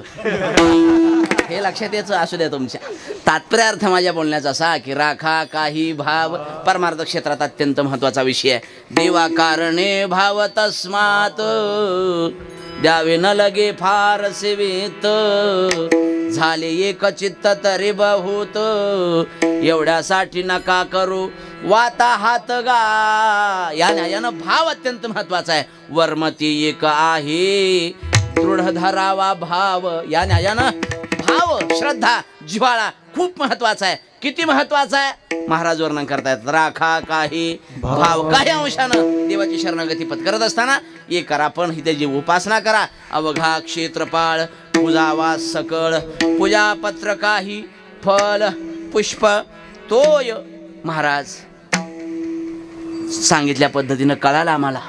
जिव्हाळा पाहिजे, प्रेम पाहिजे. आम्ही त्याच्या पूजेकरता साहित्य पण जमू, पण मनात शंका आहे, मनात प्रश्न आहे आमच्या. तुम्ही जो आग्रह धरलेला आहे, काय असा आग्रह आहे? आग्रह संत करतायत. बाबा रे, संत महात्म्य आग्रह का करतायत? क्षणभंगूर नाही भरवसा याच्या करता. वारे सावध तोडा माया आशा, म्हणून संतांचा आग्रह आहे. आग्रह कशा करता? आग्रह वेगळा आणि दुराग्रह वेगळा. आग्रहामध्ये आपलं हित आहे, पण दुराग्रहामध्ये आपल्याला दुःख आहे, हे लक्षात ठेवा. सारांश आहे महाराजांचा. महाराज चिंतन करतायत, बाबा रे पूजेचं साहित्य गोळा करू, पण आत्ताच परमार्थ केला पाहिजे असा काय का? जरा थोडंसं खाऊ ना, जरा मग बघू, सावना गेल्या मग एकादशी करू, तिकडून रिटायर झालो की मग आम्ही येऊ तुमच्याकडं. महाराज म्हणतात, भल्या माणसा, अरे वेळ लागले की काय तुला? अरे बाबा तसं नाही. आता हे जे शरीर तुला प्राप्त आहे ते बहुता दिसा फेरा आला या नगरा बहुता दिसा फेरा आला. 184 चुके 84 लक्ष येऊन फिरून हे शरीर प्राप्त झालेलं आहे, हा नरदेह प्राप्त झालेला आहे, आणि याचं सोनं करून घेणं हे तुझ्या हातात आहे. बहुता दिसा फेरा आला या नगरा, नका घेऊ भार, धर्म तोची सार, जगजोगी जाग जाग बोलते. महाराज आम्हाला कळालं, पण संत महात्मे जगद्गुरु तुकाराम महाराज आदी करून जे संत आहेत, अशा संत महात्म्यांची संगती घडावी, सहवास घडावा. आम्हाला सतत त्यांच्या सहवासात परमार्थाचं आम्हाला असं चिंतन करता यावं, असं चिंतन करतायत अभंगाचं शेवटचं चरण.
हरे हरे वर माऊली